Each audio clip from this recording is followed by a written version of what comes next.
Will the meeting please come to order? This is the regular meeting of the City of San Clemente Planning Commission, Wednesday, June 3rd, 6 p.m. And we have all commissioners present with the exception of Commissioner Griffin. He is absent, the rest are present. And Commissioner Prescott Loeffler is going to lead us in the pledge. Please join me in honoring our flag. Ready, you begin. I pledge allegiance to the flag of the United States of America and to the republic for which it stands, one nation, under God, indivisible, with liberty and justice for all. Great. We have no special presentations, or maybe we do. I'm just going to go to oral communications. Then we'll come back and do our minutes because we've got two VIPs here that would like to speak.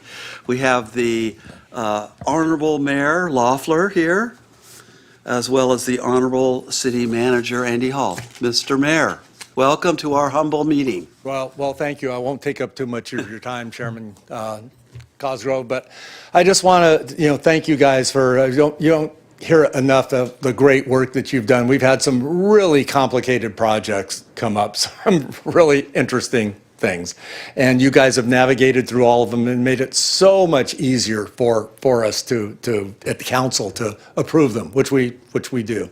I can't imagine what it would be without your input to do that. I want to congratulate the incumbents that were reappointed, which is Scott McCann, Cameron Cosgrove, Steve. You were last year, Steve Camp, and my wife. Yeah, Karen Loeffler. Also want to, Gary. I want to thank you for your years of service. I mean, it's awesome that you put in so much time here. Time is valuable, especially. I just hear you have 10 grandkids. I have like half that many, and I would love to be spending more time with it. So, thank you so much for your service and enjoy your retirement. And anytime you feel like you want to come back, you just come back and let us know. I also want to thank Tammy for her great clerical work. I don't know who you are, sir. Who are you? My name is Alex. I'm an intern with the planning division. Oh, perfect. Well, awesome. Well, thank you very much for your service. And of course, Gina and Christopher for, Gina making sure that we do everything legally, and Christopher, your hard work in planning. And big shoes to fill with Jonathan, who's left us. And you have stepped in and done such a great job of that. I mean, going forward, I'm so optimistic. I've still got, I think, 2.5 years left of this. And I can't imagine doing that without the great staff that we have and the great work that you've done. So thank you very much. Let us know if there's ever anything we can do to make any of your jobs better or navigate through. And with that, I'm going to turn it over to my good friend, Andy Hall, the city manager. Thank you, Mr. Mayor. That was awesome. very nice. I do have a quick question. Is he like that at home? I'm saying yes, and mostly yes. That's a hard act to follow. But no, we were just upstairs talking, and we started talking about the planning commission, and he said, they're just starting. We should go down and we should let them know, because we were saying all the same things about you behind your back, about what a great work that you guys do, and you guys really take on a lot of difficult things. This is not an easy city to be a planning commissioner. As you know, we have a very passionate electorate. They have very specific things they want to see in their city. They all live in paradise, and they don't want to see anything mess that up. And so you guys do a really, really good job of maintaining what has made this community so great. And it's not easy all the time. But I think that one of the things that people take comfort in is that, the only thing we could really do is mess this city up. It is such a great community. And you guys work really hard on their behalf, and they don't even know you're doing it, most of them, but you work very hard on their behalf to keep this such a great city. And we're very blessed. So one of the things that I would just encourage you to do as planning commissioners, I know that you get caught up in a lot of the public, I'm a recovering planner, and it's taken a long time to recover from all of the PTSD that comes along with being a planner. Sorry, Christopher, but it's true. But I hope that you guys will take time when you get the opportunity to drive around the community and see all the things that you do. And I know you do, and you look at the buildings that got approved, and you look at the different things that you've been able to do. But we have some things that have been in the works for a long, long time that are coming to fruition very soon now. I believe in the next week or two, the new food hall is going to open up down at the Miramar. take some time and go eat there. You guys did an amazing job there. The people who have lived here for a long time tell me what that used to look like and how long it looked that way and what hard work that's done to go in. And some of the other things that you have done, I hope you take the time to really appreciate what you've done for your community, because you do it for, I know you do it for the pay, but, you know, beyond the paycheck, I hope that you guys really recognize how important it is what you do for our community, and we really, really appreciate it. So thank you very much. I'm not going to thank the staff because then they'll think that I'm just brown nosing them, but they already know what I think about them. They already know our motto, which is, come on. Have more fun. We're supposed to have a little bit more fun than you think you're supposed to. Oh, okay. Because again, but when fun isn't telling jokes and that kind of stuff, fun is making sure that you work with really good people and that you work with really good planning commissioners and getting stuff done and making the community a better place. That's a lot of fun. And if we can have just a little bit more fun than we think we're supposed to, the city's going to be great. And they do. Our staff is unbelievable. Even though we run a very, very tight budget in this community, they do an incredible job. They're understaffed, overworked, but they do a really, really good job, and I thank them for everything they do. But thank you, guys. Really Hey, appreciate it. thank you very, very much. We appreciate your appreciation. And watch out for those land use attorneys that come in here and cause all the trouble, so. Thank you so much. Well, that was nice. Okay, on to our meeting minutes. If we could get a motion for our May 20th meeting minutes that was in the packet, that would be great. I'll Anyone? make a motion to approve the minutes. All right, we've got a motion to approve from Commissioner Prescott Loeffler and a second from Commissioner Freeman. Is there any discussion about that? The minutes are okay? All in favor? Aye. Opposed? Passes unanimous. Thanks very much to everybody for that. Okay. That was our oral communications, and is there anyone else that wants to? Okay. Consent calendar, none. Public hearings, none. We are right on to new business. It's, we've got an item there. It's going to talk about our historic story map. And we've got, you're an intern? Yes, sir. And you're going to do the presentation? Yes, sir. Good for you. Thank you. You're going to do it from there? Yes, it's Okay. It's here. Hello, everyone. My name is Alex Hong. I am a planning intern with the Planning Division, and I am presenting my resource, which was developed over the course of my time here for almost a academic year. So if the presentation is... Yeah, I've been here for just one academic year, so from 25 to 26, and today is sadly my last day, but This is your homework that you're turning in? yes, to my class and for here. Yes. Final. Thank you, Tamara. So what we see here is a ArcGIS story map, and my topic of choice was historical preservation program. So I set out to compile basically all the historically significant properties into an interactive and user-friendly map that you can see here. And when we scroll down, it lists all 207 properties in the city, and we are able to click on each one. For example, 1638 Calle Bolas, and we can see like what its name is, the APN, zoning type, a description. A lot of this information was given to us by permission from the San Clemente Historical Society. So I thank them very much for allowing me to use this. And yeah, so basically we have divided it both from residential and non-residential parcels. So there's less non-residential, but I think this was what Andy was talking about, the Miramar Theater. We can see here, it just shows a small picture, and also you can see what the relevant information it is. And I hope that this tool will be used in the future for economic development purposes or tourism, and be accessible to the greater public, as much of this historic information is kind of just separated across, but this is a tool that kind of compiles everything into a user-friendly and centralized area. Yeah. Can I ask a question? Yeah. So is this all the information? Oh. Is this all the information here? Are there any links? Yes. Like, for instance, if we wanted to do we could always Google it, of course, but if we wanted to research the architect in more depth? Is there a way to do that on the site or? On the site, I have listed, say, the names of the architects and builders, although I can't give a more in-depth description due to limitations of the technology. But the one thing I was able to implement was a section for each property to the California DPR survey, which opens, for example, if I click here, it would open a direct link to the City of San Clemente's think that's website. great. Yeah. And you can see the full record here with all that information recorded. Yeah, I think that's all, I think that's fantastic. Thank you, sir. Well done. Did you have other suggestions? I just had a question. Yeah. Actually, not a suggestion, but Where did you get all the photos? Each one of them were very nice of the residents and the commercial. Did you take them or?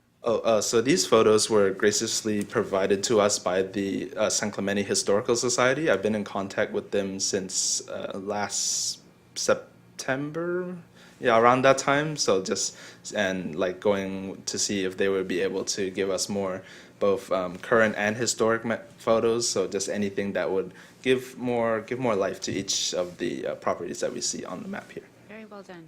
Thank you. what qualifies a property to be on this?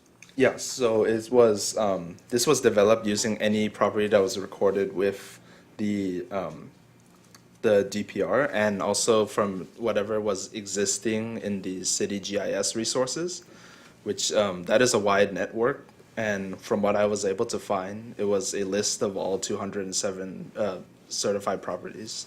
So these are registered? Yes. Okay. Thank you. Commissioner Freeman's got a question for you. Is this going to be pinned to the city website? I believe that was the plan to debut it under the historic tab for planning services. Yes. Nice, love it. Thanks. Thank you, sir. I hope this is used because I think it. Commissioner really McCann's shows got a our- question for you. our I don't think lovely- it's for you, actually. This is awesome, by the way. I was playing around with it. It looks fantastic. Thank you. My question is relative to historic things in general. For Mills Act re-uppings of new 10-year periods and extensions, how do those get renewed? Do they go to staff? Does it go to council? Does it go to planning commission? Because we haven't seen any here, so I assume it doesn't come to us. The contracts are automatically renewed, but the city at that 10-year period is at that point does another visit of the site and evaluation to determine whether additional improvements need to be added on to the contract for use of this tax savings. So it does open it up to city review, but it doesn't like terminate. There's not an automatic termination of the contract. Okay.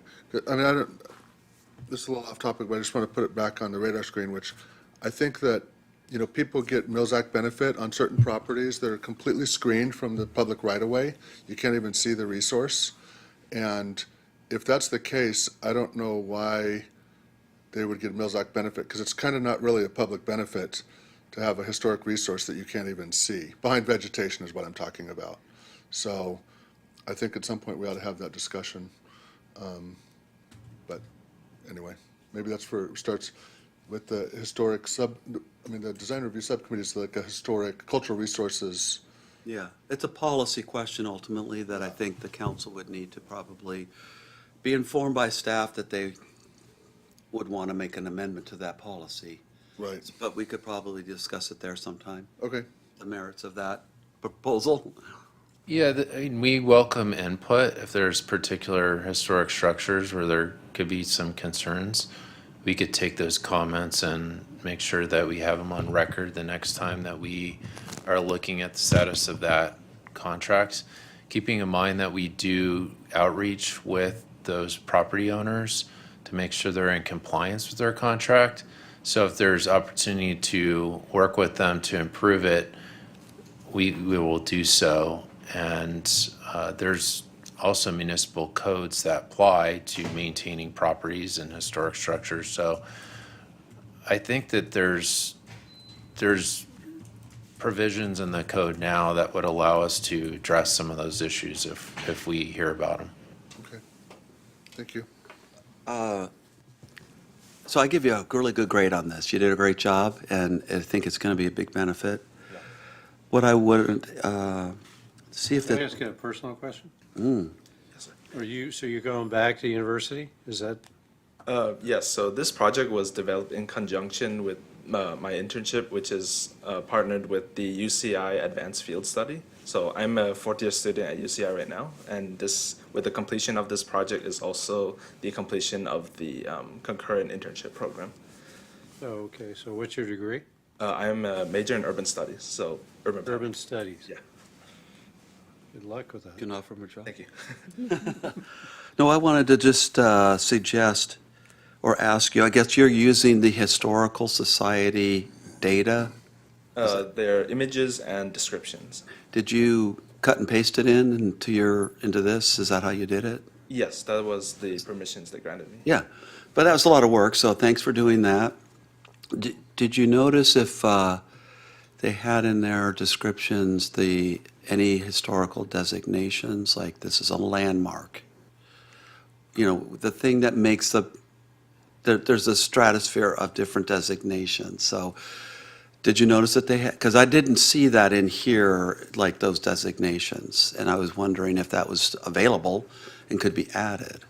I do not believe that information was present when I was looking at their data. So yeah, as far as I know, it's not there. Okay. Unfortunately.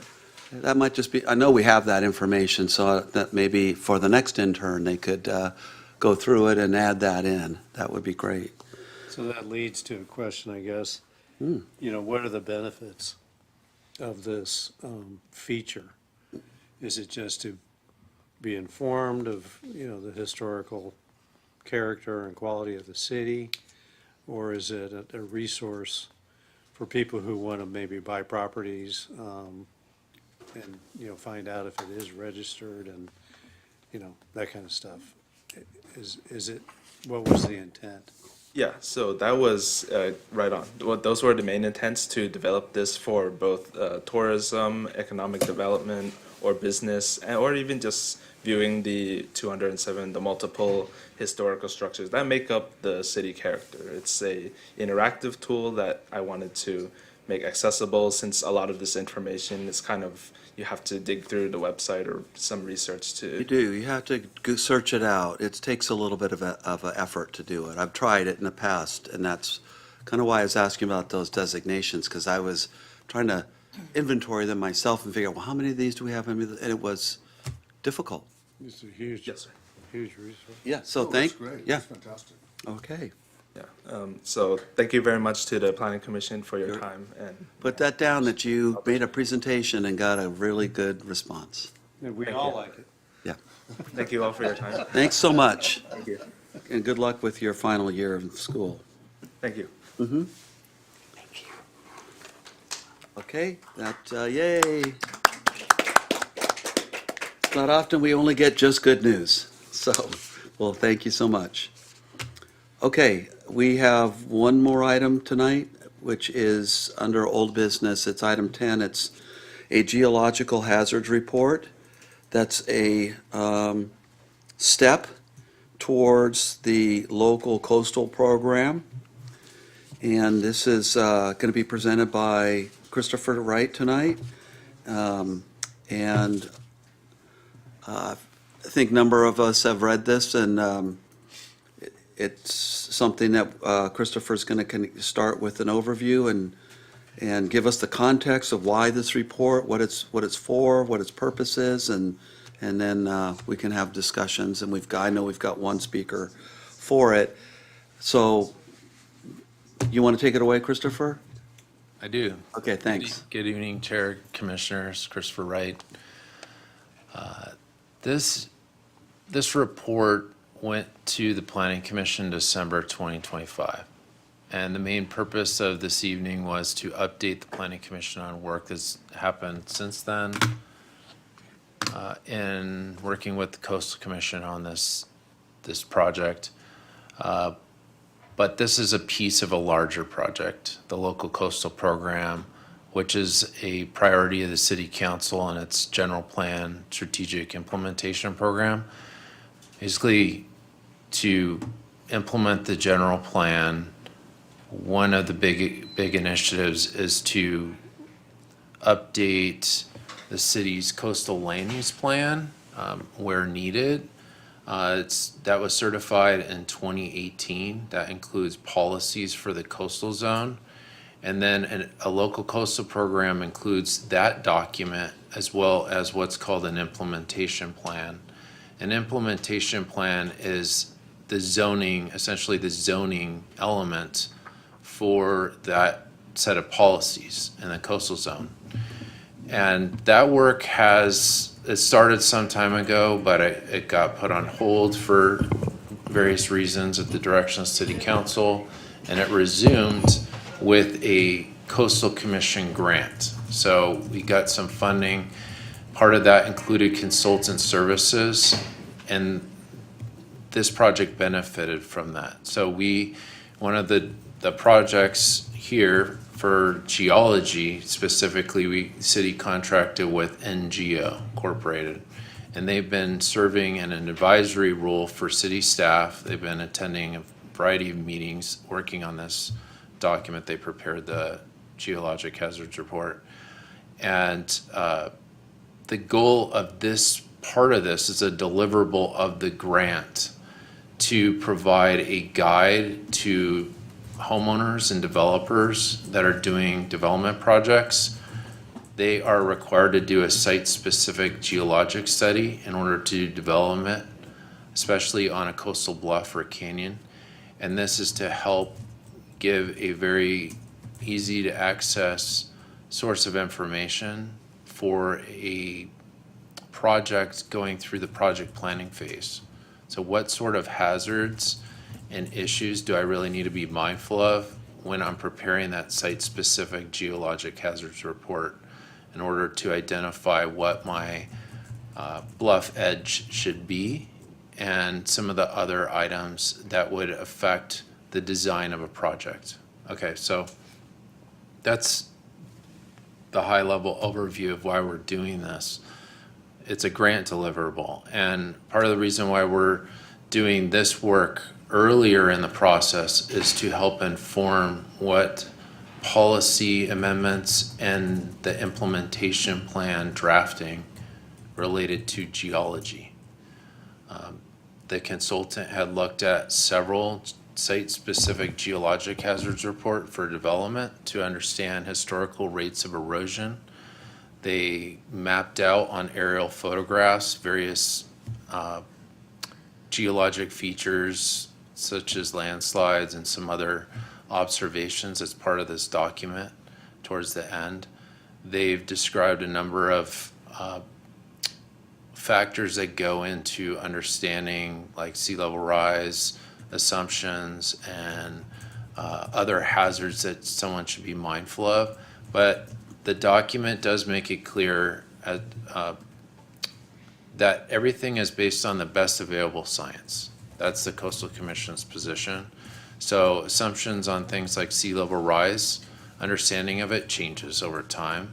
And so this is not meant to be a static document. It makes it clear that if there's new information available, you use the best available science when you're preparing your site-specific study. Now, the last time we presented this to the Coastal Commission, or I'm sorry, the Planning Commission, we had identified an erosion rate for coastal bluff properties of 0.1 feet per year. And that has been what we've seen over time with the city's, the existence of the railroad, right, is providing some protection of our coastal bluffs.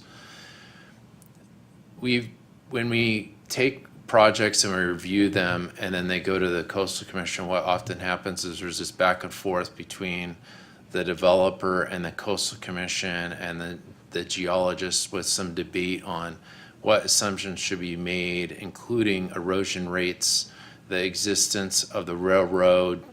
Should someone be able to factor that in to the design of a project or not? Because that would have big implications if the railroad weren't there. It does provide some protection of the bluff. So that process could go on for a good amount of time, back and forth. There's uncertainty for applicants, and there's not consistency, right? And so the goal of doing this report and hiring NGO was to try to close the gap. Overall, the LCP, why we're doing this project, is to make it easier for the public to be able to do development projects.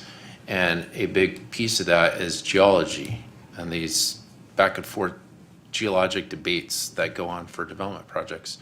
So part of the discussion since December has been on some key policy areas of disagreement, right? The Coastal Commission, their default position has been the city shouldn't assume that there's a railroad for bluff protection. And the city's position is that has not been the precedent. We do not think that the railroad's going anywhere anytime soon, right? And there's been other big debate, area of debate on what is an acceptable historical rate of erosion. We've tried to look at these studies and present our findings as a basis of supporting what we have in the report. So what we've done since December is try to arrive at a compromise and a status quo, locking in a status quo that is in the best interest of the city. What that means is trying to get some agreement that the railroad is going to stay there for a good amount of time.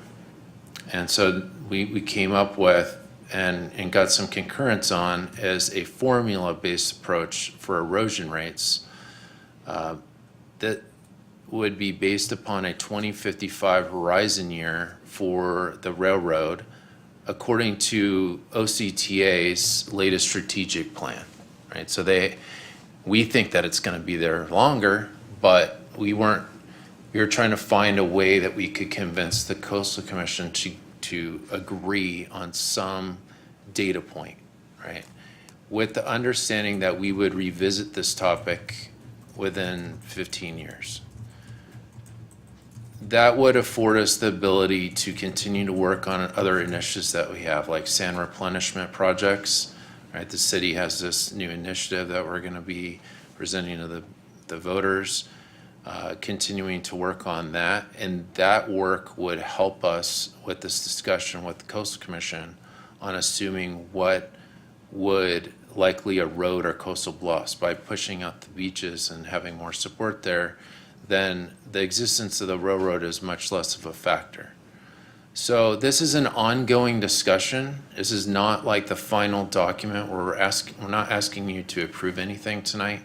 The goal of tonight was to update you and to make this document available to the public so that we could make progress on having an inclusive discussion. We're continuing to have discussion with the Coastal Commission on this, and we know that there are public comments on the staff report. So we're going to be working with the members of the public that commented, continuing to talk to the Coastal Commission and try to arrive at a document that later on will go back to the Planning Commission with the draft implementation plan for more of a formal action on this project. Thank you, Christopher. I know that's a lot to explain, and I thought you did good, and I appreciate that. What I want to do is, I didn't want to offer this at the beginning, but now that I've heard what you said, I'd like to just, I think, just amplify certain parts of what you said in a way that has a little bit more context to it for people who might not be following this all the time to understand. And then if it's all right with everyone, I'd like to bring up the one speaker, and then we can have a discussion. Can I interrupt? Are we gonna, was that the staff report? Or are you Yes, gonna walk us through specifics of what's in here and what's changed since December? Or, because that to me was just an overview of why we're here, but it's not what's in it, per se. Okay, you want him to walk through the report? Well, no, I'm just asking, I don't know what are we, I mean, would it be, if we have a speaker, would it be appropriate to hear, if there's more presentation, I didn't know. No, that's it. I think that is his presentation. That's my intent. I wasn't planning on doing a page-by-page review. Right, so Okay. my thought was, we've all read it, and then we can just, I'm going to provide a little bit more context, and I'd like to bring the speaker up, and I'd like to get a consensus that we could give him, since we only have one speaker, Okay, and he is an expert in this area, I'd like to give him 10 minutes. okay. And then, and be flexible with that, so, because I think we'll get some education as well as his concerns. Then, and I think that will actually frame a lot of the issues that this report may have. And we can, and my suggestion would be, we would just go down the row here and just give Christopher our feedback on, as it relates to the report.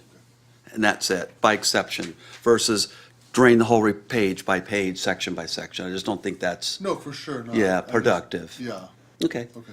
So the context, I have a question. yeah, Is this the first time we're seeing this? no, it was presented in December. Okay, so what Commissioner McCann, I think, was asking is, can we be informed of what's new or what's different from what we've seen before? Yeah. If you, can you, I'll give you a minute to think about it, and I want to, and I will continue. I think she handed you the mouse. Yeah. So the context that I want to provide is a little bit more higher level, which is when the California Coastal Act was put into effect in 76, the coastal zone, which is about, 1,000 feet, is governed by the Coastal Commission. What is? 1,000 yards, yeah. So that area of our city, which pretty much follows the 5 freeway, is governed by the Coastal Commission. So for somebody to get a permit, they actually have to do 2 steps. Step 1, they have to come to the city and have their permit reviewed according to the city's general plan and zoning. Once that's occurred, then they have to go to the Coastal Commission and have another review at the Coastal Commission. And they're using their criteria. The goal is, instead of having it 2 steps, 1 internal, 1 external, would be to condense that down to 1 step. So the idea is, that the staff is going for is they're going into a discussion with the Coastal Commission and saying, can the city of San Clemente be the review authority for the coastal zone, and not you? So that a citizen could come to the city for 1 stop. They could get the general plan review and zoning, but then there would also be another review, which would be the coastal zone review as well. 2 separate reviews, but under the city's umbrella.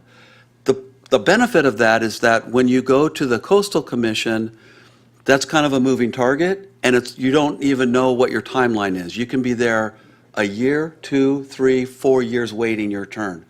Where the idea here would be, if the city's doing the processing of the coastal zone permit, then the city would have more priority, more focus, and more certainty, because we would be publishing what our standards are, and they would not be changing whenever. Does that make sense? So in order to get that to occur, in order for the city of San Clemente to become the permitting authority in the coastal zone and have it move from the Coastal Commission to us, we have to agree on a set of rules with the Coastal Commission. And when they agree on that, they will relinquish their authority and give it to us. But that agreement has many steps, and has many points of negotiation, and it's taking years to get to that point. One of the things that the Coastal Commission is requiring is, in this particular case, that we already talked about parking before. That was also one of the concerns of the coastal element, and that was also a grant from the Coastal Commission to help us put a program together for parking in the coastal zone. This is around geological hazards in the coastal zone. And as you would, common sense, most of those hazards are on the bluff. So that's primarily where this report is focused. And the way I look at it, and kind of get to your point, what's changed is, what has not changed is kind of the inventory. There was an inventory of our bluff edge with soil types and the different factors that those soil types types have in the geology or the formation of the bluff. This one is strong, this one is weak, that kind of thing. And it talked about the hydrology of the slope stability and what impacts it. Things like irrigation, over irrigating, your slope, that bluff will weaken it. Those kinds of things. And as well as what other things. So that was in there before, that's in here now. What has been added has been some updates to the things that Christopher mentioned. They mentioned the erosion rate, that's new and has been updated in here. And the issue with the sand has been more enhanced in here, where they talk more about the sand deficit in terms of 5 to 9 million cubic yards, and why that is a risk to the bluff, because it's the beach that provides the most bluff protection. That's new. The other thing that they talked about now is this idea, this planning assumption that the railroad would be relocated by the year 2055. As Christopher mentioned, that was pulled from an OCTA document somewhere. And, that's, may or may not happen. That's a planning assumption. That's new, that's in there. I won't get into characterizing whether I think that's right or not. I'm just telling you what's new. So the main difference is these assumptions have been now added to this report for planning. I think the concern is, and we're probably going to hear about this from our speaker, is will that information be translated into a new city policy? In other words, effective with this report, does that mean that these new erosion rate factors, the railroad relocation, et cetera, will they become the policy? I think that's what we should be clear on tonight, yes or no. And so just to compare and contrast a little bit today, when somebody comes in the coastal zone on the bluff, I don't know if people understand this, and I want to explain just at a high level what an applicant needs to do when they bring their application in. Number one, the applicant's required to do the geo-study. That's on them.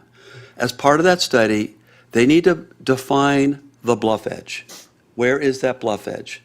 And then as part of their application, they need to submit the proof that this building that they're applying to build will stay in place for 75 years. And that plan needs to include things like bluff stability, based on the geological report, and the rate of erosion. So these assumptions, how quick, what is the sea rise level, what is the rate of assumption, these become important in the context of showing in your application whether or not your building will be standing in 75 years or not. And so what the city's been currently doing has been, their policy has been, you need to have a minimum setback from your bluff edge of 25 feet. You can be more if the geo report indicates that you need to be, but at a minimum, you need to be there. And there's another factor of safety line that goes into the calculation, but that's pretty much what we've been doing. What I take away from this report is, when I read it, is that instead of having the 25 foot, instead of using the FOS of 1.5, we're going to have a new formula, which is on the screen. And that formula now is going to account for the new rate of erosion. Historical would be a factor, but we're going to include these new rates. We're going to include this railroad relocation. And I think that's where the questions arise.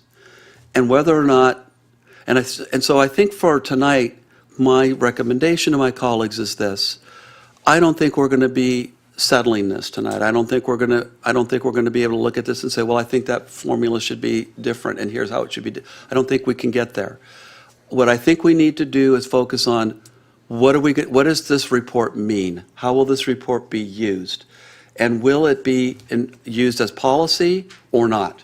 Because if it's not, and it's just simply a step that's required by the Coastal Commission to move us towards our LCP or our local coastal program, it's a step, then that's what we need to understand. And how is staff going to use that going forward? So hopefully, Christopher, if you want to, wrap that up, put that, hopefully that makes, you agree with that?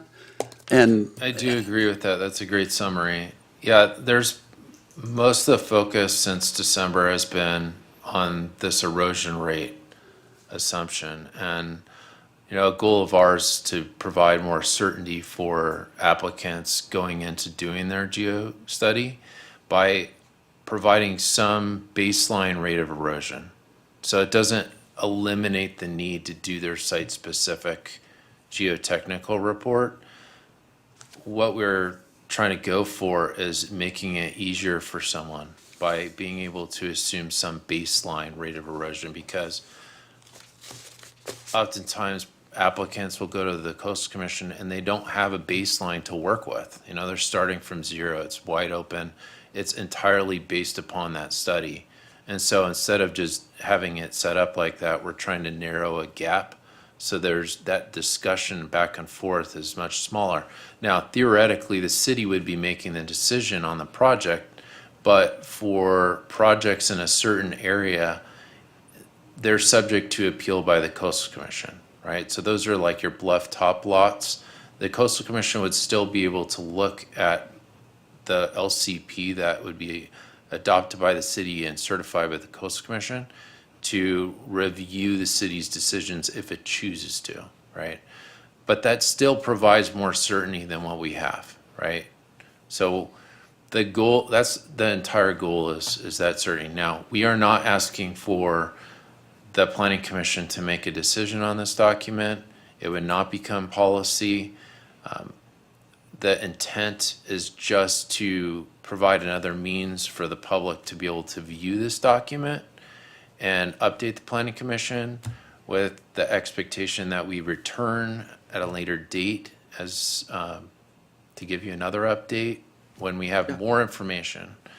And nothing is formal until the city makes a decision to formally submit it as a policy And I document. think the overall timeline is that submission would probably be next year, or towards, it's next year. We're not talking about this year, I don't think. I think, is that right? Can you give us a timeline, Sure. what that would look like, as you know it today? Because it Sure. could change. Yeah, so the grant allows the city to, the expectation is that we're done with the project, the LCP, at the end of 2027. We're trying to work towards having a public review draft, go through that process at the end of this year. Ideally, that's what we're going for. So we're going to be returning to the Planning Commission and trying to update you along the way, and expect there will be a public review period that's longer than your normal process. There's like an 8-week public review period. So that's the timeline. Now, one of the main reasons why we're taking this to you is we want to show the Coastal Commission that we're meeting our grant obligations. They've given us money, and we want to show good faith that we're honoring what we said we're going to be doing.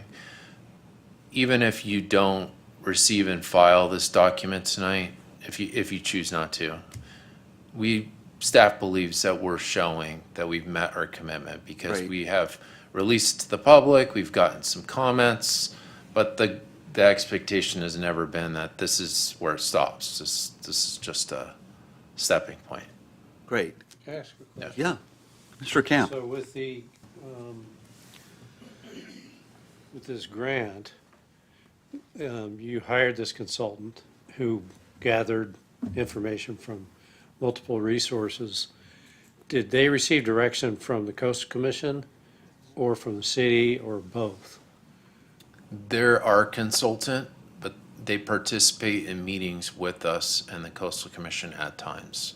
At different times or at the same time? We've had maybe 3 or 4 meetings with them and the Coastal Commission. Most of our meetings have just been with the consultant and city staff. So we have more, to be clear, we have roughly every 2-week meetings with our consultant, city staff and them. But we check in with the Coastal Commission, and we want to arrive at some areas of agreement on key issues. And so at times we reach out and try to set up a meeting with them at those times. Okay, so that's been done a handful of times where you've run this by Coastal and they've agreed. We're supposed to have another meeting with them this month, later this month. Okay. Commissioner Cosgrove, can I piggyback onto that question? Can you identify the areas where there is agreement with the Coastal Commission and the city? Yeah, well, they're not going to put anything in writing, but I think we've made a lot of progress. While there's more to be done, we've made a lot of progress on the railroad question. As it started off with us trying to, there's quite a gap in positions on that topic, right? We think that the railroad's going to be there maybe 100 years, right? They do not share that opinion. A lot of times projects you have to show that you can't count on the railroad. So we came up with this 2055 year, try to tie it to some study. Originally, they weren't going to go for that either, even though there's a strategic plan that identifies that year. So we kept pushing and we got them to accept, we think they'll accept it if we commit to returning to this issue within 15 years. I'd say that was a successful consensus area of agreement that we were finally able to get to. It took 3 or 4 meetings to get to. Did we have to give anything up to get that agreement? I don't think so, because we're under the belief that within 15 years we're going to have more information, right? That study could change. The strategic plan could change. It could go out to 2100. The other thing is we're working on all these other efforts to protect our beaches. We're going to have more information on that. That could support our efforts with the question on erosion rate. So at least staff's perspective is we think that this is a good compromise, but we know that this is a public process, and if there's something that we didn't account for, then we'll definitely take it under consideration and make adjustments as needed. The second question is in the key below the photos, QAF, QSW, QS. I see that these are identified on the slopes. Is there one degree worse than the other? Is like a TCS, is that? I wish I knew the answer to that question. It's been interesting being a planner, talking to a bunch of geotechnical engineers. I don't know the answer to that, but It doesn't have a degree, it just kind of, it mentions what the actual name of the abbreviation is, but it doesn't, except for the one that says surface failure. yeah, I think the intent here is more to identify types of geology versus like slope failures. There are some places where we identify some slope movement, but this isn't, like, this is just meant to be another source of information, right? But they're not gonna, any project applicant is just going to have to still do their own analysis on the project to get into even more detail. And then this, another good thing to remind you of is there's this portal that's linked in here in the consultant. Hopefully I can get to this. It's on this screen. I can't back out of this. Here, I'll try. Here we go. Okay, so the report will have links to this portal, and you can actually turn on different GIS layers that they produced. You can directly access those aerial photographs that we just looked at. So, for example, this. How do I navigate the web browser? There we go. Okay. So you have the different hazard zones or geomorphic zones, and then there's other information in here. So I can turn these off.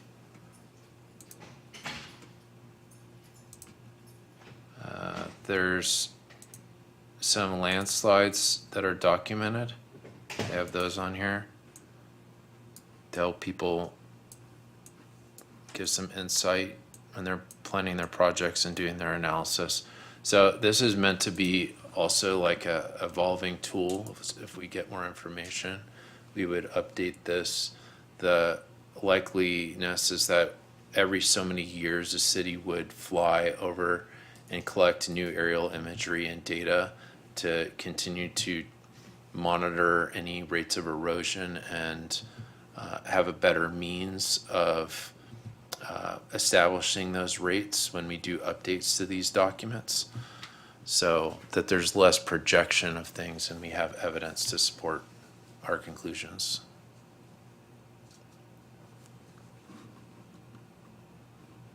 There was a question on what has changed, and sorry, I'm trying to get back to where I was.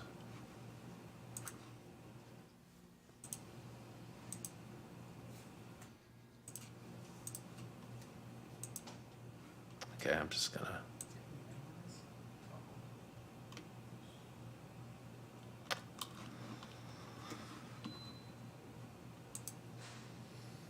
Can you type in the city's website here?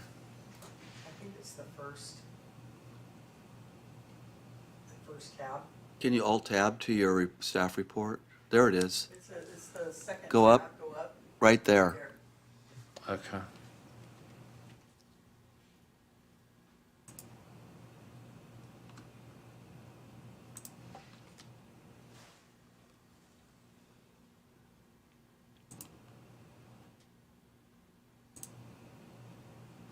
Okay, thank you.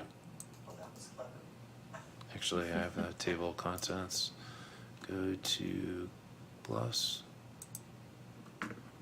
So there's been some various revisions to clarify things, but I think the most substantive change is before there is this baseline rate of erosion we started with at 0.1 feet per year. It's a pretty conservative, but we think a true number. I think in their minds it's a conservative number. But we think it's a pretty true number because you have the railroad there and there's not much erosion that we've seen over the years.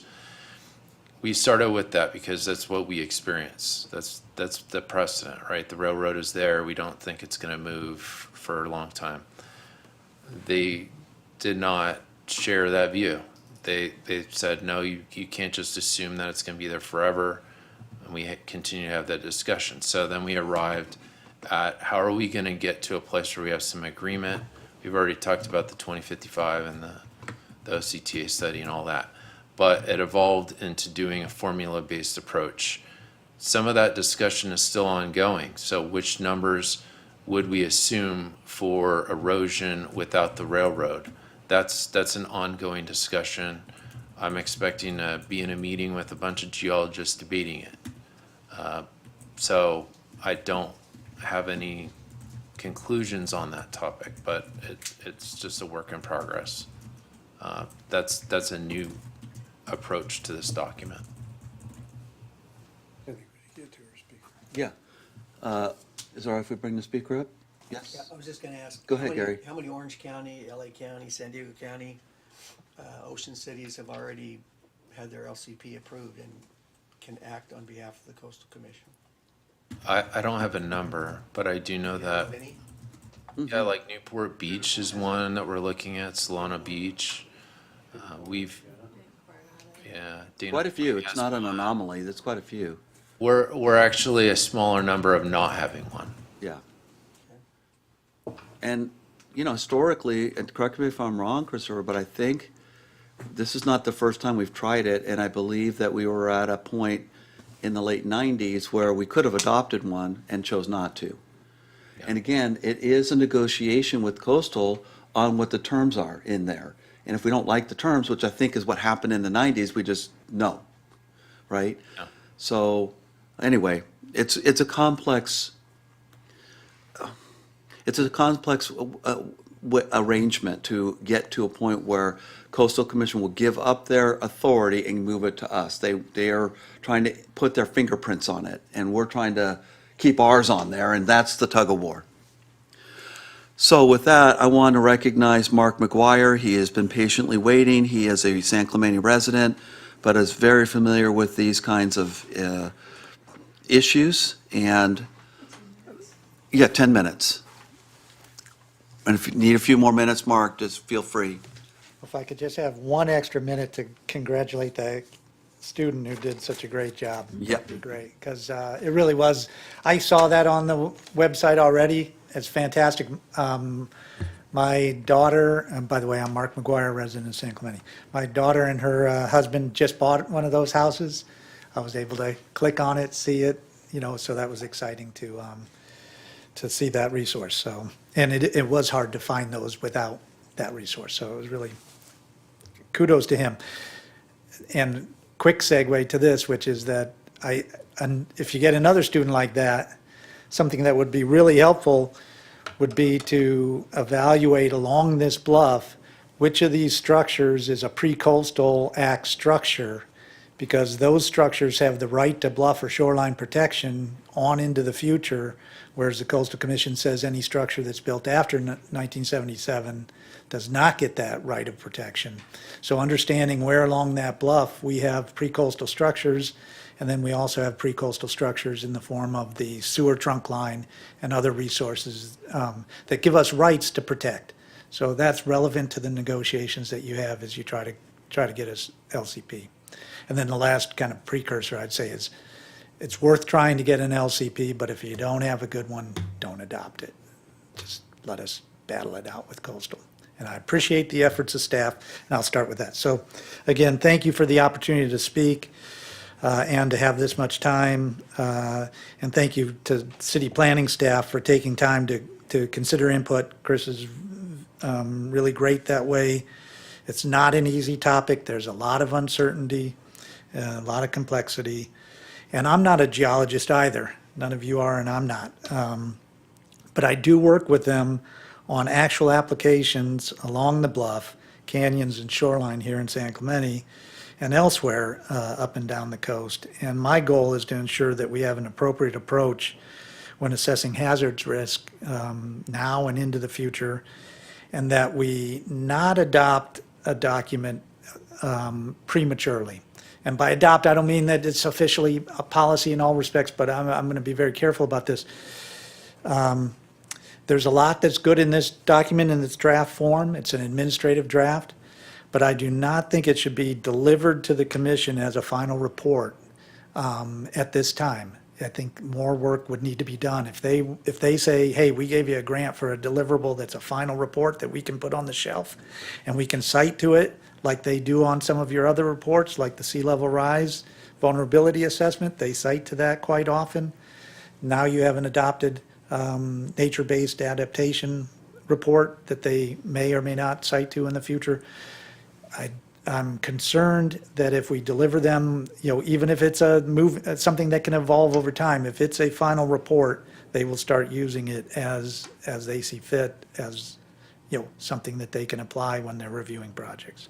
So I would ask that it stay a draft, administrative draft report for as long as it needs to until it, you know, the city's comfortable saying, look, we're ready to finalize this. Okay. My biggest concern with the draft are the new components, specifically the formula at page 18, especially when combined with the setback policy as described on page 27. Now, if I'm misreading the setback policy on page 27, then, and there's ways to clarify it, that helps. But again, keep it a working draft. There's no reason to turn it into a final document, especially given that the Coastal Commission is saying that they are continuing to look at it and may have further input on it. So, fine, keep it draft.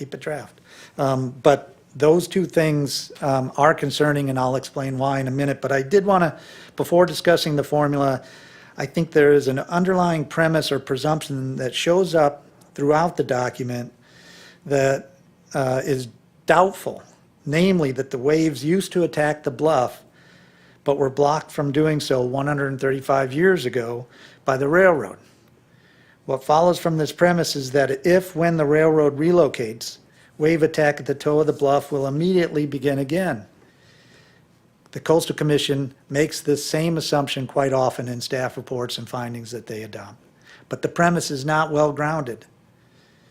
The railroad was located where it was at the back, it's either in a dune area or the back of the beach, because they thought it was not subject to enough wave attack to be a problem. And so they put it there. Lots of places along the coast, they did not put it between the bluff and the shoreline. And in fact, there are arguments that the railroad made portions of our bluff less safe because it carved into the base of the bluff, and it removes talus on an ongoing. For 135 years, we've had talus removed at the base of our bluffs. So there are arguments that maybe the stability of the bluffs have been compromised over the years by the railroad.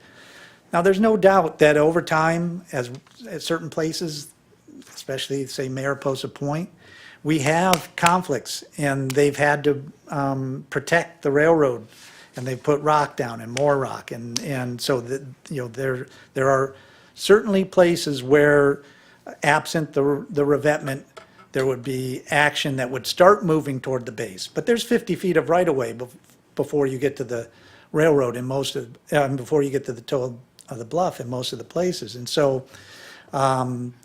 The revetment is protecting the railroad right now. There may come a time where that would also protect the toe of the bluff, but there really isn't a basis for thinking that that wave action is going to affect most places along our shoreline for quite some time, and it would have to be associated with a lot of sea level rise, and we would not have to have a beach. Now, again, we're all pushing for more beach, and I hope to God that we get more sand, and we have more beach over the years, because I think it's fantastic for a lot of reasons, and it will help to protect the bluff.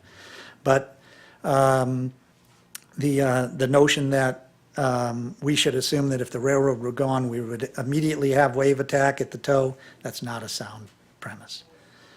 And that segues back to the formula, because the formula assumes, and again, I don't think this is an assumption based on the railroad, the strategic plan saying that they plan to relocate the railroad in 2055. I don't think anywhere the railroad has ever said that.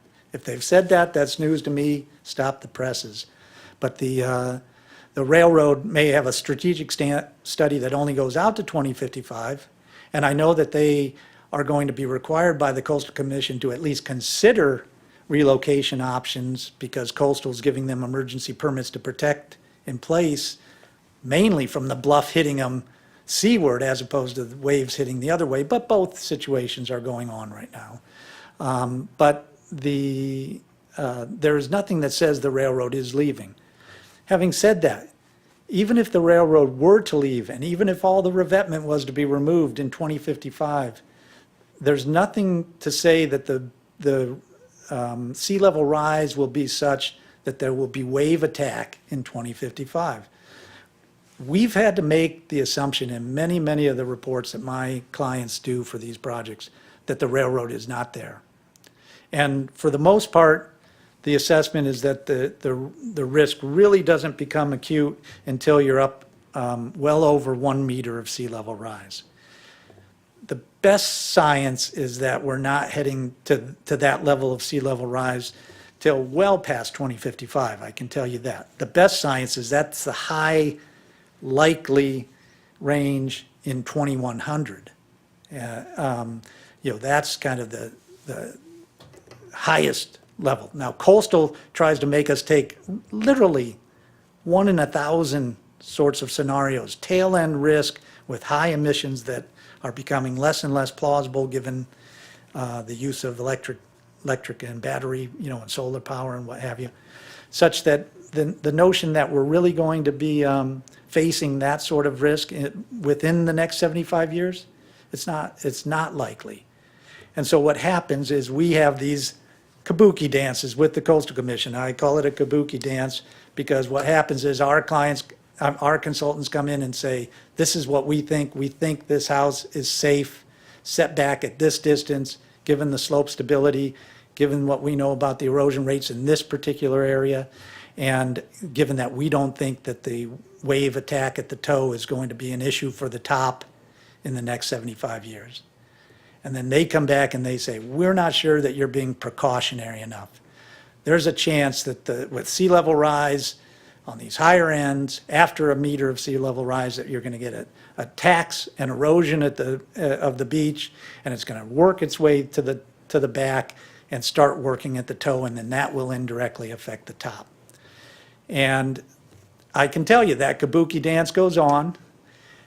Lots of times we've been able to come to an agreement with them where they say, you know what, even though we think you've been unduly optimistic, even our cautionary approach, we don't see it affecting the bluff in this situation, and the project proceeds.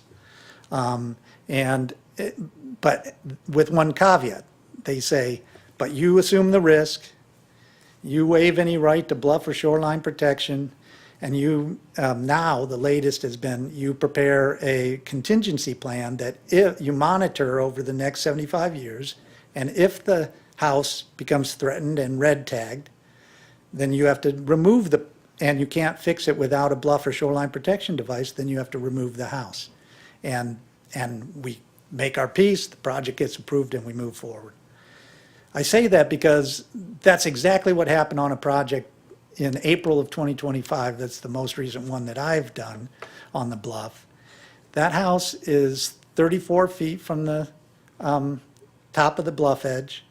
It's in a location where the bluff has been shown to be very, very stable. The drainage is all back to the street, and there's a situation where it doesn't look like it's, I'm going to knock on wood as I say it, but that the risk of severe bluff erosion is low. We did not think that the shoreline, sorry, I'm going to run out of time, but if I can just finish this point.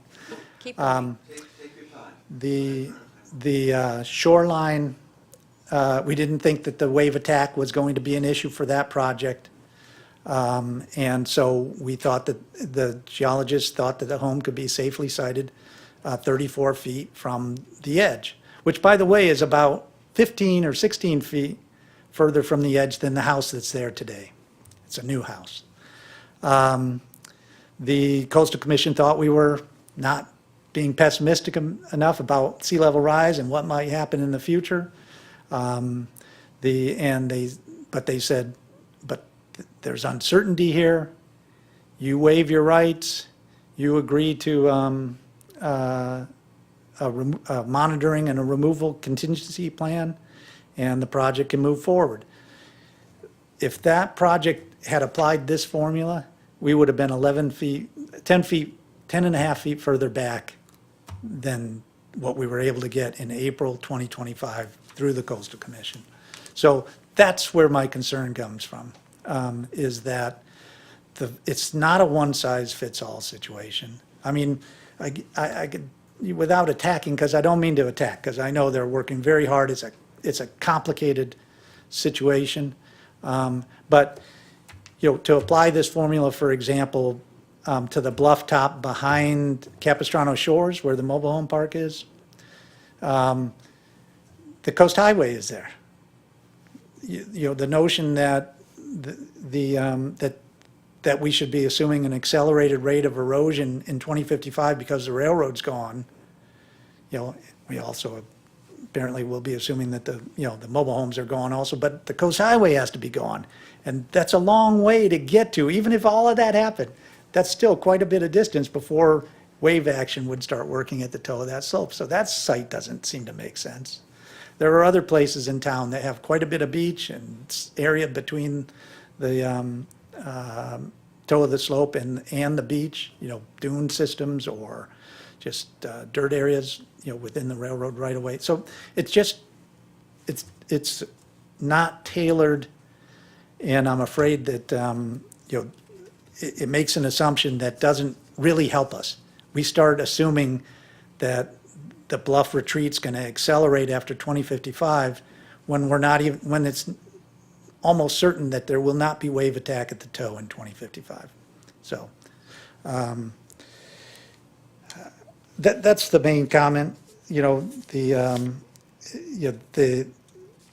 are other things that I'd love to have the opportunity to give some input to the city staff. I hope the planning commission looks at it, and if they have things to give input to the city staff, I think that's fantastic.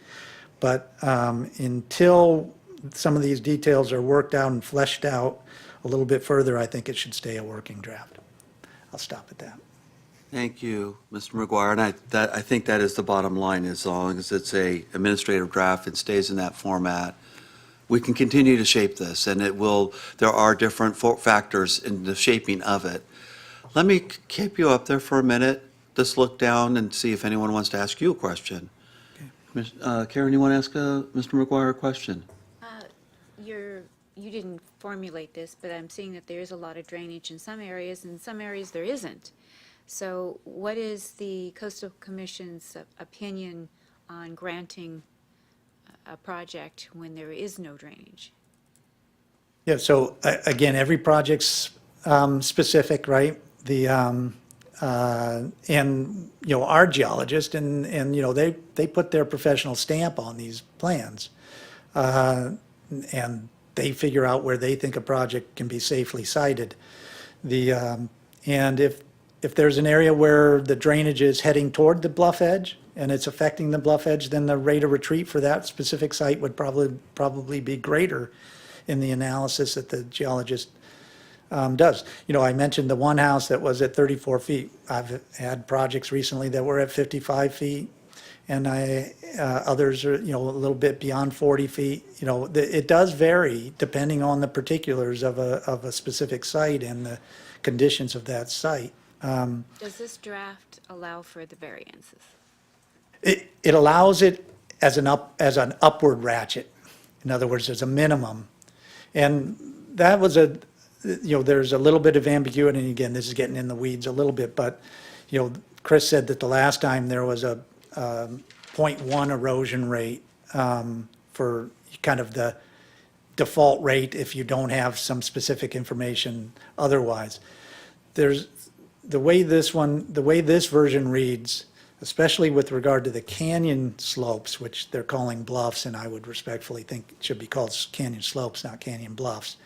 But they say that it should be a 0.1 retreat rate per year or higher. If the facts show higher, then you have to use the higher number, but otherwise you have to default to a minimum 0.1. And I would tell you that, again, that project that I'm talking about that was approved recently, it had 4 feet was the estimated retreat rate over 75 years. I've had projects at 5.5, 5 feet, 7.5 was, the one that they kind of drew on Vista Blanca that became the 0.1, that works to 0.1. So every project should have the opportunity to make the case of what specific rate makes sense for the site. That's One more question. In this draft, then, it would not allow for the project to have consideration for different setbacks. It would be one size fits all. Unless it's clarified. It doesn't say one size fits all, but a minimum. Minimum, okay. And if that's not the intent, then I stand corrected, and we can make sure that it's clear that it's not a minimum. But I read it as a minimum. And just on that particular point, if you go to page 27, it seems to be saying, and this may not have been the intent, but it seems to be saying that you have to set back behind the 1.5 factor of safety line plus an erosion allowance, Well, I can tell you how coastal will read that and how they read that typically, and what they push for is they want you to get to the 1.5 factor safety line, which we always do, and set back whatever you calculate as the erosion rate over the next 75 years. And so if your factor safety line was at 35 feet, for example, then, and you had 7.5 feet of erosion or 10 feet of erosion, you'd have to be Keep going. 45 feet back. And that's not always a correct analysis, my understanding from these geologists. Depending on what's causing the bluff to retreat, doesn't always affect that factor of safety. Sometimes it does, sometimes it doesn't. And it all goes back to a premise, which is this notion of wave attack at the base. So the whole bluff is steepening up and the whole bluff's retreating. In that scenario, that is a closer to true statement, but in our situation, it's not always true. All right, thank you. Mr. McCacken, did you want to? No. Okay. The witness. The witness. The expert. I wanted Sure.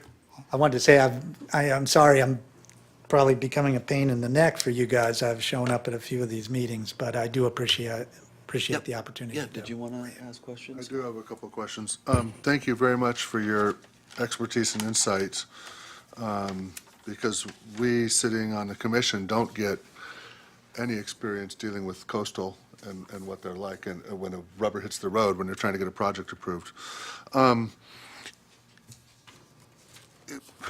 The shotcrete wall up more along the north end, is there zero chance of getting more shotcrete down further? I mean, doesn't that stop bluff erosion? And so is there any chance that you could see where we could do that to stop? I don't think so, no. Again, they've just become disfavored. There was a time where well-designed shotcrete walls was kind of the state of the art because they visually looked good. But when they started to really focus on the potential for sea level rise and what they call coastal squeeze, they really did not want to allow any armoring, even of bluffs, even bluffs that are quite far back from where the current shoreline is. So I think the short answer is no, I don't think they'll allow it, with the exception of if there's ever a situation where there's a pre-coastal structure that's at risk of failure and the only solution is armoring the face of the bluff. The tiebacks at Casa Romantica, they're buried, but they're a hardened, bluff face protection measure, right? If there are other structures like that in San Clemente that are threatened, then those situations, they are allowed to allow them, and they might consider them. But they'd probably stay those buried tieback walls. They used the buried tieback walls at Cypress Shore also recently to protect the railroad. That's not technically a bluff, in my opinion, because it's a fill slope that was created when they mass graded Cypress Shores. But nevertheless, they put in those tieback walls into the fill slope. Thank you. So just so I understand, you're saying that basically there's, with the current sea level and projected sea level rise, there's very little chance that the wave action is going to erode the bluff. So the bluff erosion is based on irrigation and rainwater and poor drainage from above? And it's been a big problem, obviously, in San Clemente. Yes, that's by far been the problem in San Clemente has been landward toward the sea as opposed to seaward towards the toe of the bluff. Now, again, we have Mariposa Point where that's getting pretty tight, and it was always tight. And in fact, if you go back and you look at the pre-railroad condition, they kind of cut that bluff corner there. And that might have started, it was always a tight spot, even in 1880. And then at Cypress Shore, there, with the loss of sand right at the toe there, it started to create an issue for that community and the railroad in front of the community. But so those are the exceptions to the rule. For the most part, we don't have a lot of beach. We don't have as much beach as we want to have, but we have enough beach for the foreseeable future to not have serious issues with wave action at the toe. And this is not just me speaking. your sea level rise vulnerability assessment makes the same assessment. It says really at 3.3 feet of sea level rise is when the railroad might have to start figuring out, hey, this is becoming a problem over and over and over, and we might have to start thinking about relocating. And then if at 4.9 feet of sea level rise, for purposes of worst case analysis, it assumes the railroad's gone. But not until 3.3 feet do they even think the shoreline's at the railroad, let alone at the toe of the bluff. The difference, Scott, is that sea level rise study, when it was done, the time period for when you might get 3.3 feet of sea level rise under various scenarios was much sooner than what's currently being used by the Coastal Commission. They backed way off some of their aggressive assumptions. And even the current assumptions are now starting to be eroded. Now, this could change the other direction in the future, I don't know. But right now, the assumptions are getting whittled back where they don't expect massive amounts of sea level rise, as much sea level rise by 2100 as they did in 2018 when they first did their study, or even in they adopted a new one in 2024. And that's almost out of date already in terms of the high level scenarios. And you can look this all up. I mean, I'm not making this up. No one thought you were. Yeah. Well, yeah, you said about 3.3. I think I saw somewhere in here, and I can't on short notice find it, but I think it said, yeah, it says by the year 2100, 3.1 feet, but it says that even that's less than 5% likely. That's on the bottom of page 7 as I read that, so. Yep. Anyway, Yep. it seems like they're just, stacking aggressive assumptions on top of aggressive assumptions in creating this stuff. So one last question. Regarding bluff erosion rates and kind of the formula to me seems kind of one size fits all.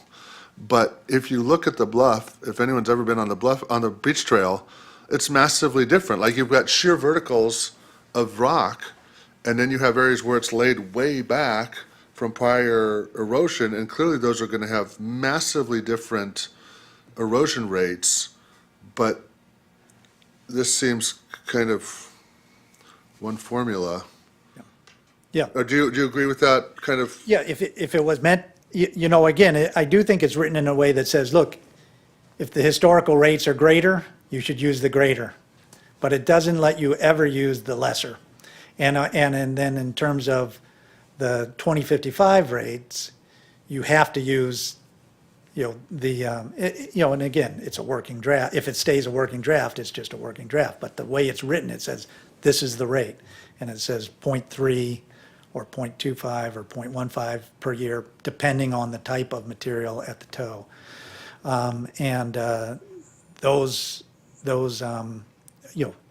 They say use that unless something's higher. Those are the minimum rates. Okay. And I just don't think that's supportable. Okay. I have no further questions. Thank you very much again. Yeah. Thank you for the opportunity. I just wanted to say thank you for your expertise and coming in and enlightening us, Mr. McGuire. It's definitely helpful. Yeah. Okay. Appreciate Well, it. well, thank you. And I'll reiterate what Andy says. Thank you for serving on the Planning Commission. I served on a Planning Commission years ago when I lived in San Juan. And, I know you're not doing it for the money because I think you're still getting the same. was a joke. Same rate Yeah. I'm getting. I got at the time. But no, thank you for your time. And again, thank you for your staff that does a good job, great job. And I look forward to continuing to work on this draft. Great, yeah, please continue to be in contact with Mr. Wright with your feedback and your review and your suggestions and your arguments for why some of the things don't work for us. I'll stay here for a few minutes. Okay, great, that sounds good. I think that's the number one takeaway, is that this is a work in progress. We may not agree with some of the assumptions that are being pushed on you from Coastal, and we're supporting you pushing back. I think that, do I speak for everybody on that? Speak for me. Okay.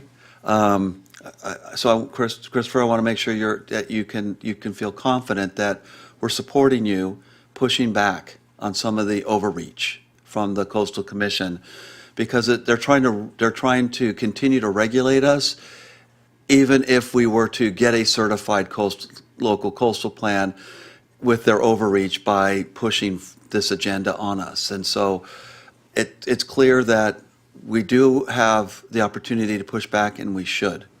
And I agree with Mr. McGuire, if we can't achieve a good deal, then we'll continue with the status quo. The thing that I think would be useful is what I heard you say about the 15 years. I think I just want to go to that. What I'm hearing you say is you'd like to advocate with the Coastal Commission that we continue with our 1.5 safety factor line and with a minimum of the 25-foot bluff edge and our current rate of erosion assumptions. Is that, and we want to maintain that, and in 15 years we could revisit it with coastal, and at that point look at what has been achieved in 15 years with respect to sand replenishment and bluff protect, how we protect the shoreline, as well as what we might know about the railroad relocation in 15 years. Is that kind of what you're trying to achieve with the Coastal Commission on this? That's what we're trying to achieve. It wasn't looking like we were going to get agreement on that. That's what we started with. Okay. Like, we're going to do everything totally status quo, right? No, the railroad will be there Yes. indefinitely. I'm not seeing them budging to that level, that it will be there indefinitely. I think there's going to be a need for some middle ground. If I could address a couple of things. Please. Okay. So one thing is there's this section on setbacks for erosion strategies, I think is what it's called in the document. That could be worded clearer. Right? So I think, the way that Mr. McGuire was interpreting the text is written, it could be clearer because I don't think the wording reflects really the intent. The intent is consistent with what you said. It's to maintain the status quo as much as we can. And we want to keep pushing back. We want to get as much of the city's interests, protect them, maintain what we have as much as we can, right? So we'll take another look at that, as well as everything else. We'll continue to work with Mr. McGuire and anybody else.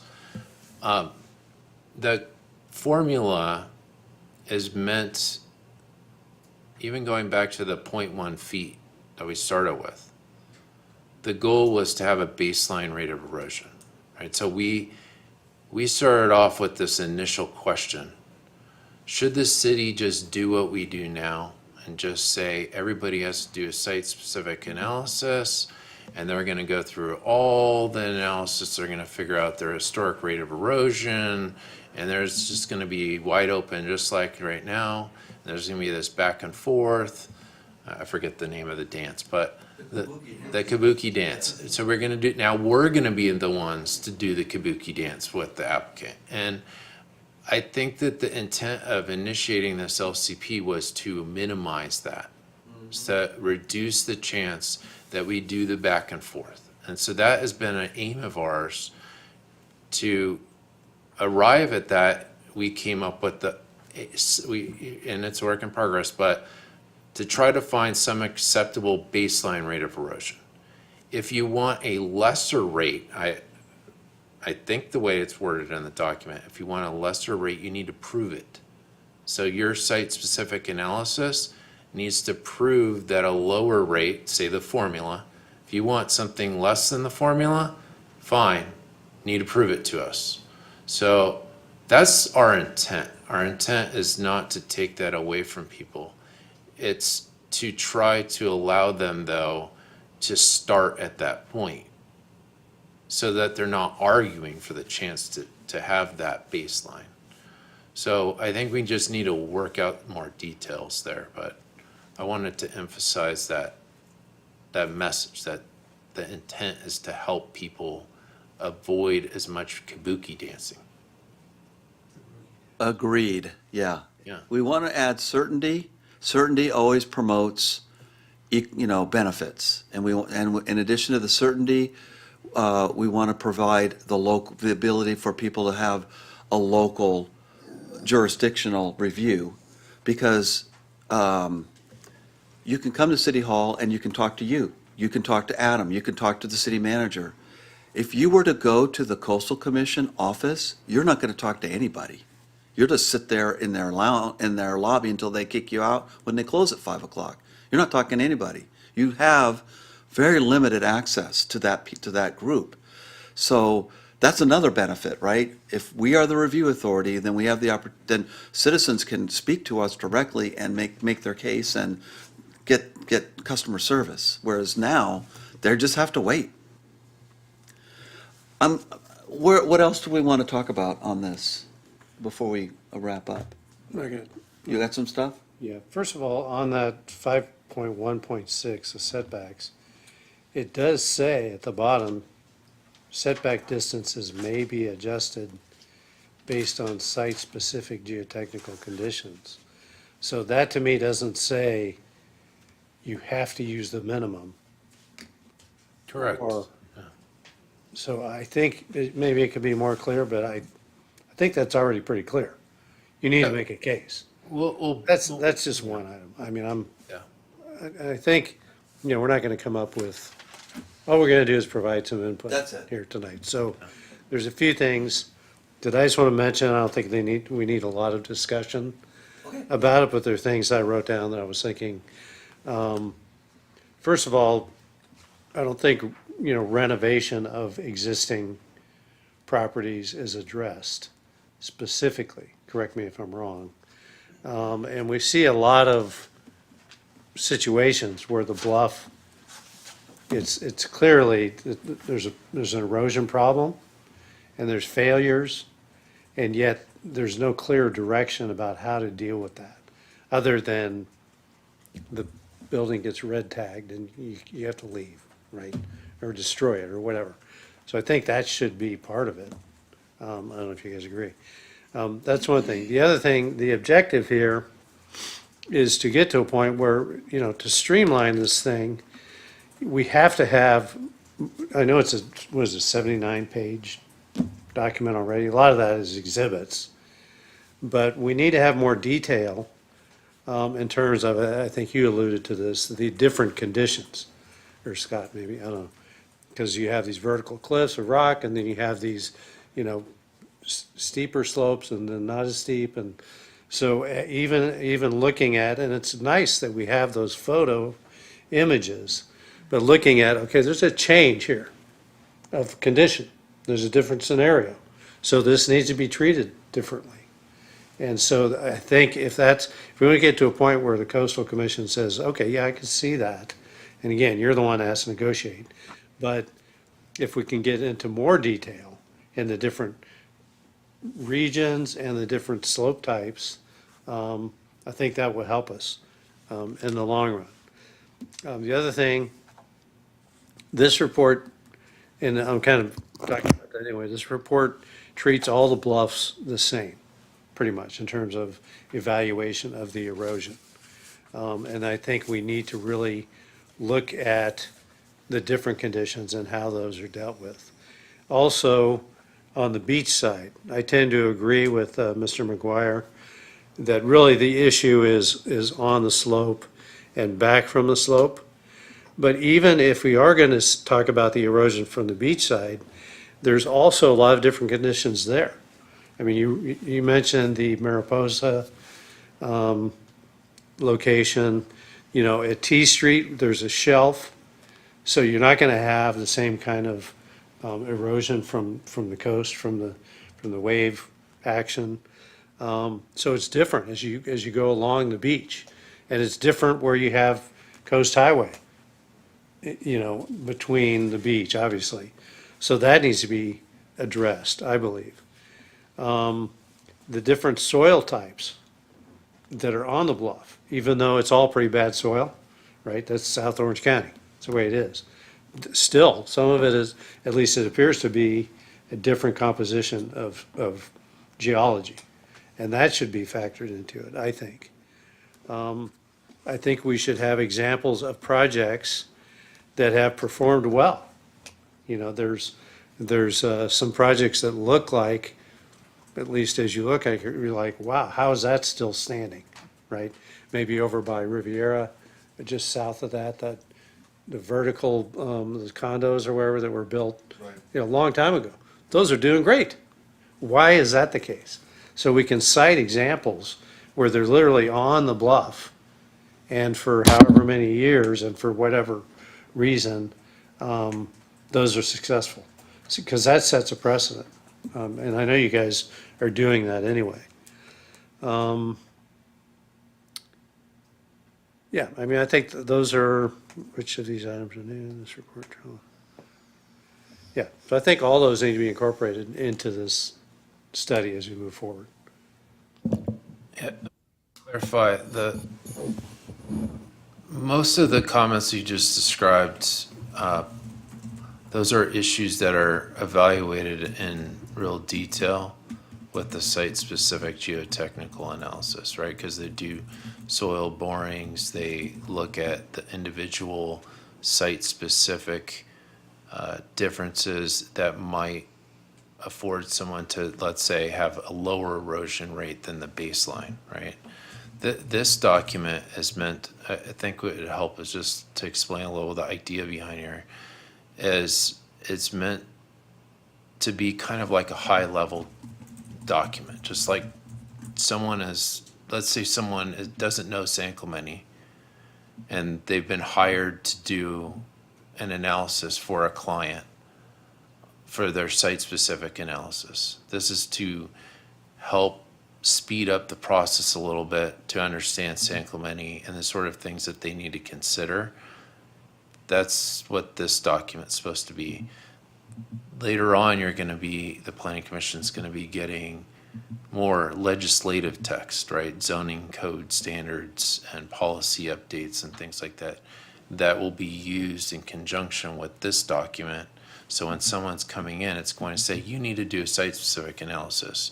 If you want a lower erosion rate than what's in this, let's just say right now, this formula, you need to prove it to us that you can do that by looking at the soil and all these things that you're mentioning.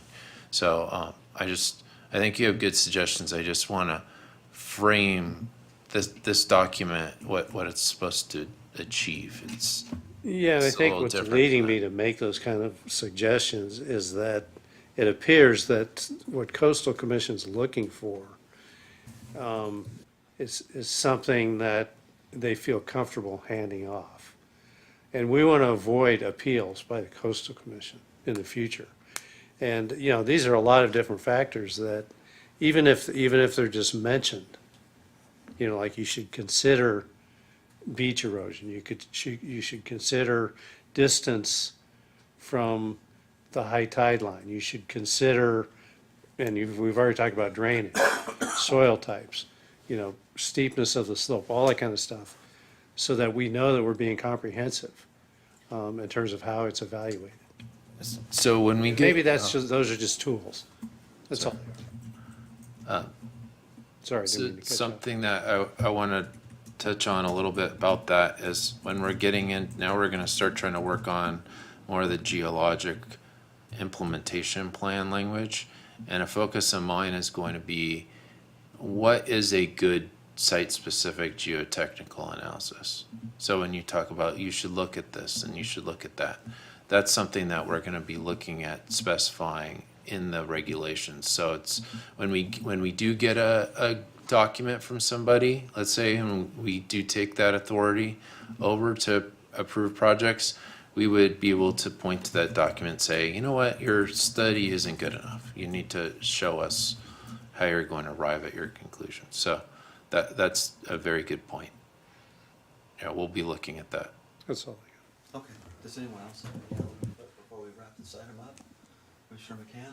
Yeah, Christopher, I appreciate all of your work. I know this is not an easy task, and the consultants for that matter too. Big picture, I mean, we're super fortunate to have Mr. McGuire and his expertise in the city, and he cares. And so I think he, gave us a lot of words of caution, which I think we should heed. And I'm just fundamentally concerned that, things like this formula, which to me is inherently flawed, it's assuming that the railroad is gone in 2055, which I put the chances of the road being gone in 2055 as 0. Maybe it's 2054, maybe it's 21 never, right? But anyway, and if something like that's in black and white, then it becomes a data point and a reference point that people will use. Coastal will use it as a hammer against us in the future. The reason 2055 is in there is because in some random OCTA report, OCTA says, well, maybe it'll be gone in 2055. So now Coastal is hinging on that and saying, well, that's the gospel. And now we're going to calculate coastal erosion, bluff erosion based on that. I mean, so I don't know why we need a formula in here at all, but it's, I'd love to see it just continue to be a work in progress. If we're going to reevaluate in 15 years, then I'd love to see it stricken completely from here, and in 15 years, we'll know a lot more. We'll have a better handle on that. We'll have a better handle on sand replenishment. We'll have a better handle on sea level rise. Why is it in here at all? But that's my comments. To clarify that, Scott, so you would suggest no formula, and then we would also remove the drop dead date of 55? Or? Well, I think the formula, the 2055 railroad removal, that kind of, I see that as problematic as well, well. it's the purpose of the formula, and it's heavily integrated into the math of the formula. And that's the only place I think where it's applicable at all. If the formula was gone, the 2055 is gone. Okay. But if it's status quo for 15 years and reevaluate then, well, we'll know a lot more. Just a comment, if the city does not wish to have something like that in here, the likely outcome is that we're not gonna have a baseline rate of erosion, and that all of this is gonna be determined through site-specific analysis. I'm not seeing the city convincing the coastal commission. That's my impression, is we're That- working with a superior agency, the Coastal Commission, even though we're a city. And it seems to me that's part of the negotiation. And if we're going to say you take it out, Right. then we're stepping backwards. Doesn't this say I mean, that we can argue, but I don't think, we can even argue, even if the railroad's gone, who's going to take down the abutment? Nobody? Or is the Coastal Commission going to tell us that if the railroad track is gone, we've got to scrape away everything that ever supported the railroad? I doubt it. But it would probably take another 100 years to remove it, how things, work. I just really think it puts us in a more difficult position if you say, we don't even want this formula. Because they're going to say, great, then you don't get your, because they've already said they want something like this. So I think we have to work with some kind of formula if somebody doesn't specifically try to say, well, I want to get less and does their total geotechnical. I just don't see it politically from the Coastal Commission that they're going to say, okay, fine, no formula. But if I'm not mistaken, this calls out that they have to do a site-specific analysis anyway, right? If they want to beat the formula, Yeah, they could adopt the formula or do a site. or do your own. So But I think, they'd have to do a site-specific analysis to create some of the items that go into the formula, and then they have to apply the formula. Like, there's geologists involved, even if this got adopted and implemented, I think that it's still saying that they would have to do site-specific analysis relative to it. So it doesn't exclude that. I mean, anytime somebody builds a house in town anywhere, they have to have a soils report. Like, it's going to be more exhaustive on the bluff. yeah, but if you have better numbers and you put it in, then you're going to be able to go farther back. No, what Mr. McGuire said was on his example, he said that they got approved 34 feet, but if they used the formula, it'd be 10 and a half feet further back than that. Additional setback, the house is further back away from the bluff. With their own geotechnical study, do they have to use this formula? No, the idea behind this formula is, yes, all projects are gonna have to do a site-specific geotechnical analysis. If you want to use a lower rate of erosion in your setback analysis, then you need to go through additional steps in your geotechnical analysis to prove that you can have a lower rate. So the goal behind this is to establish a floor, right? Like a minimum floor. If you want the floor to be lower, then you have to prove it, but you at least can count on the floor. Right now, it's wide open, like it's just, Well, that was and not the his- kabuki dance back and His forth. understanding. That Mr. McGuire, you didn't read it that way. well, That's not a reasonable reading, frankly. I mean, okay. it's a floor, right? But you I can can, vote for I, it. you know, I can work with Mark. I can just tell you that the I don't think intent, we need to- the intent of the document is to provide some more certainty if somebody wants to try to get a lower rate, then they can prove that. That's the intent. The intent is to help people. So we can work with, we'll talk more with Mark, but I think you have the gist of it, yeah. right? Yes, I think you have the gist of it. I would, let me try and summarize where I think we are. We are in a big process right now. That's going to hopefully conclude in a year and a half, and with a local coastal plan. And the local coastal plan, again, is in parallel to the general plan. It just is an additional set of review that an applicant will have to go through in the coastal zone. And there's a lot more steps to go through with this this is just one of many. So my inclination here is I would like the consensus of the commission to give me and say Commissioner McCann your consent that periodically to check in with staff. How is the local coastal program going? How is your negotiations going?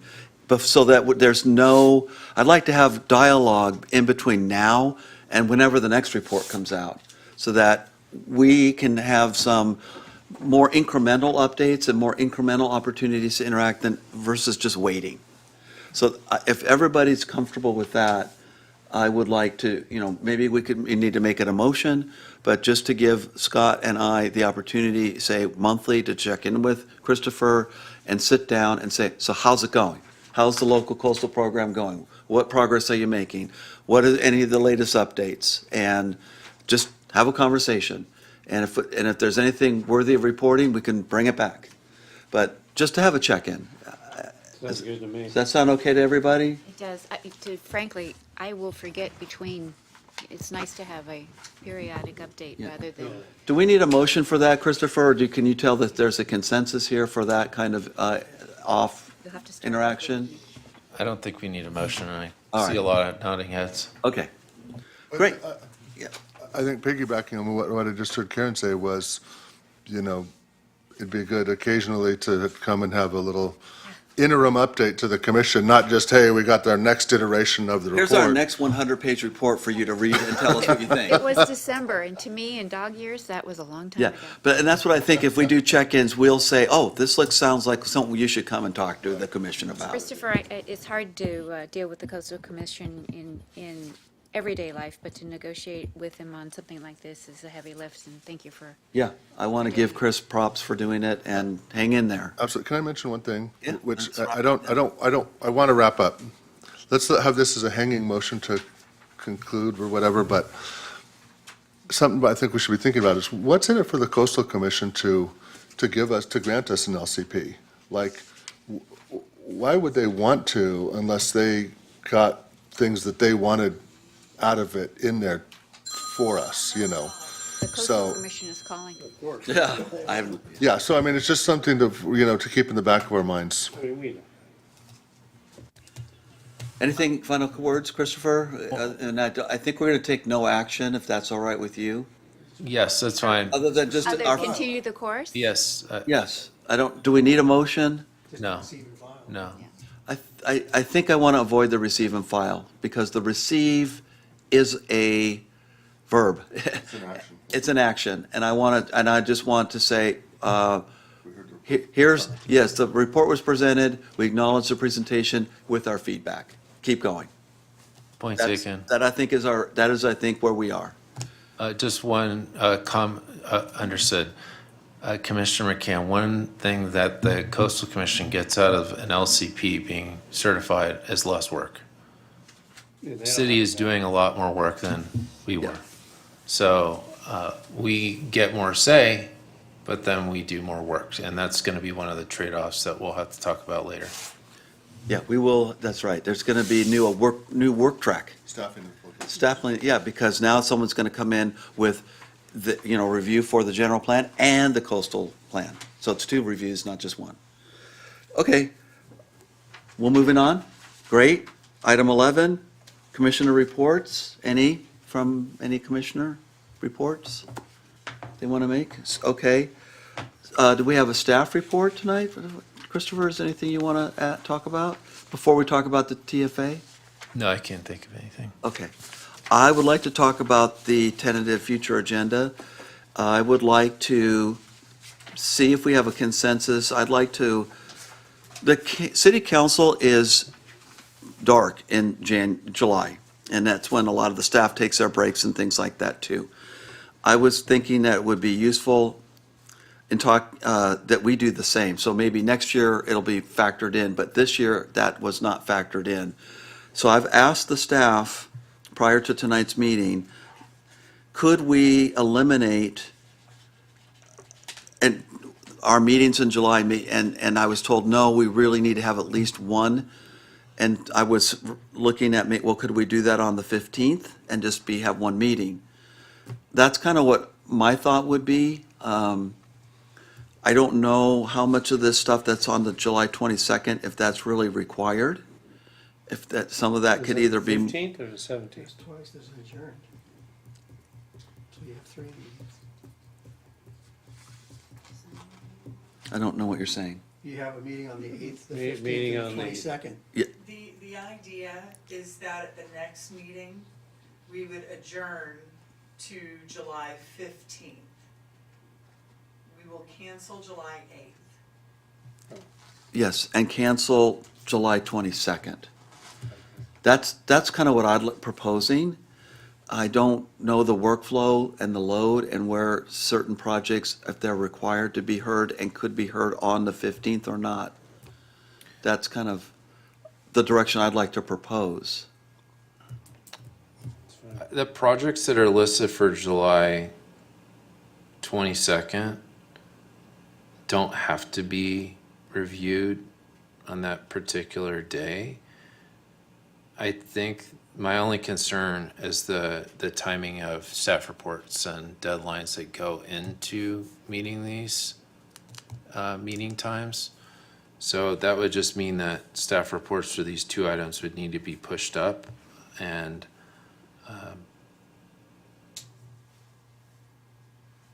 so it's pushing them up a week. That would depend upon the applicant giving us everything we need and that we have all the analysis done to get to the meeting. And if not, it can just be pushed to the first meeting in August. It's true. That's my only thought But on it. my thought is if we should just push it to August unless the applicant says, no, we really need it, we really want to do it, and we're motivated and we'll get it into you so you can have it on the 15th. It would be up to them. I think part of the reason why we want to make sure we have a meeting in July in particular is the parklets, because Right. we have a timeline on parklets. So I would encourage us to have some meeting in July, whether it be I'm proposing the which of those 2 15th, dates, the kind of right in the 15th. middle. Okay. Okay, so if you could take that back and work it out with Zach, that's the consensus that we'd like to achieve that. Okay. That would be great. Then we have some certainty in our schedules too. That's kind of what I wanted to get Okay. that achieved. Okay. One other thing I'd like to just, maybe it's a commissioner report, but in discussing the agenda for the future and hearing about the parklets, I did inquire, what is it about the parklets we're going to be hearing? Because we already made our recommendations to the city council. City council already took those recommendations and approved the policy. So what is this? What I learned is that in the policy the city council passed is a clause where if the parklet business owner doesn't want to comply, they could bring their hard luck story to the planning commission for a review, an exemption. And apparently, many want to go that route. So explain that again. So it was a trigger in there as a courtesy. Yeah, that if there's a hardship, you as a merchant cannot meet these new design guidelines and you want to get an exception, you need to take that up before the planning commission to get that approved. So what I heard today from staff is most are wanting to go that route, like all but one. So we're looking at dealing with most coming back and saying, we don't want to comply. So they've been asked to comply, and now they're appealing that ask. is what you're Yes. saying. Yes, Most, like all of them. yeah. Ah, So I asked staff, could you please, between now and this meeting, a lot of people. we're going to see a lot of people, and then we're going to be in a position of second guessing what the council really intended. And inevitably, it could go up to the council, and it's just a lot, so I asked staff, can you, between now and this meeting, when these parklets come back, can you please come back with clarification on council intent? In other words, talk to the city manager, have the city manager talk to the mayor and council members, and make sure we are clear on where the red lines are. What is it, areas they don't want relief on, and what are the areas they would be okay with? That we could apply some guidelines to that. So I asked for that, we get that direction. Otherwise, I just think it'll be very difficult conversations. Okay? Good idea. All right. With that, I move we adjourn. where are we adjourning to? June 17th? I move we adjourn to June 17th at 6 PM here. A second? All right, we are, Commissioner McCann has moved that we adjourn to the next regular scheduled meeting of the Planning Commission to Wednesday, June 17th at 6 PM here at City Council Chambers. It's been seconded by Commissioner Camp. All those in favor? Aye. Adjourned. Okay.